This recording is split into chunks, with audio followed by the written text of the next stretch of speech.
What is up, boys and girls? How are you guys doing today? I hope you're having a fantastic time. I'm doing great because I get to be here with you.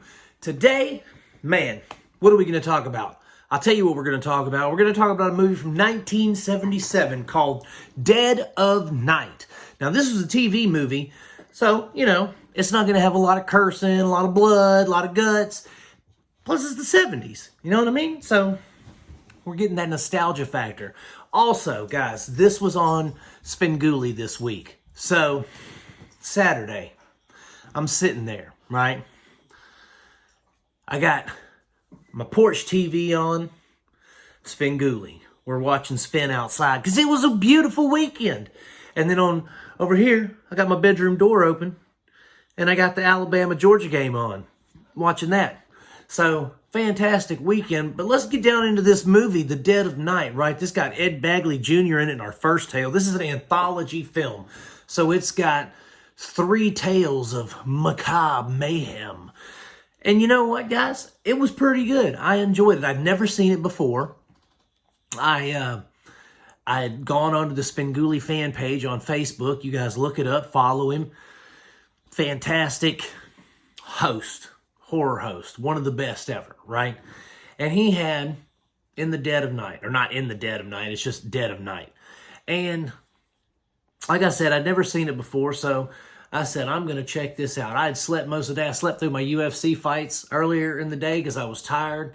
It'd been a long night the night before, and so I was sleeping in, and I just kind of dozed off and on. So I was really honed in on Svengoolie because I was wide awake at this point.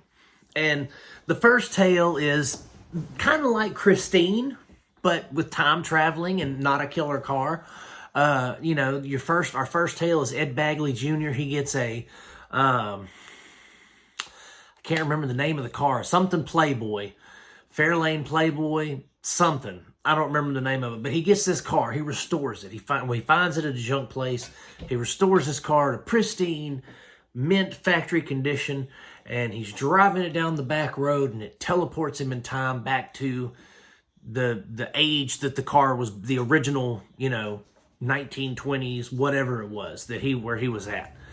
And it was, you know, that was a cool story. And then our next story is, you know, there's no such thing as vampires. And that was pretty good. It's about a guy whose wife gets bitten by a vampire, but he doesn't believe it, and you know, we go from there. And then our third story is about a woman whose son accidentally drowns. She uses dark arts to resurrect her child, but in true Pet Sematary fashion. Actually, this is before Pet Sematary.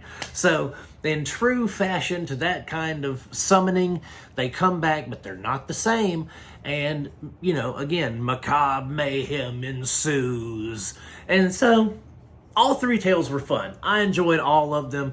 I like the Ed Bagley Jr. one. I thought that was cool. It felt more like a Twilight Zone episode.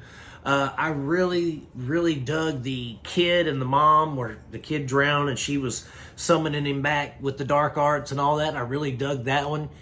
But as always, you guys know I'm a big Svengoolie fan, so I'm there for the bits of trivia that Svengoolie's like, hey, this guy was in Perry Mason. This guy was in, you know, Beverly Hillbillies cameo.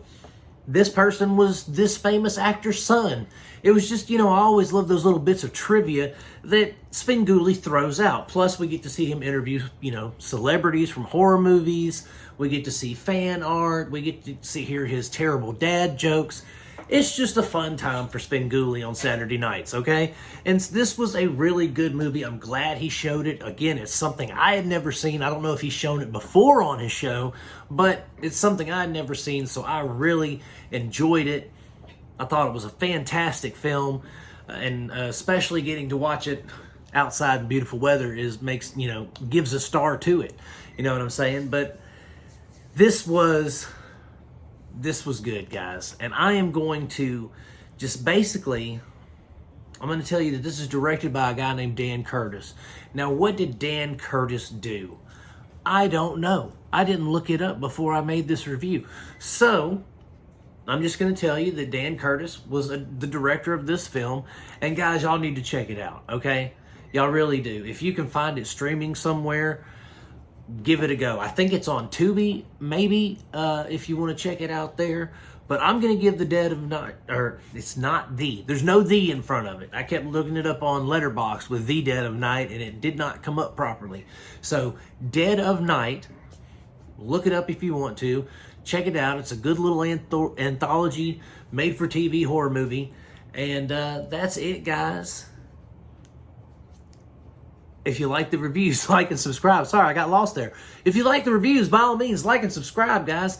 Thanks so much for watching. And I'm going to keep making them as long as you guys keep watching them. Peace out. God bless you, and I'll see you soon.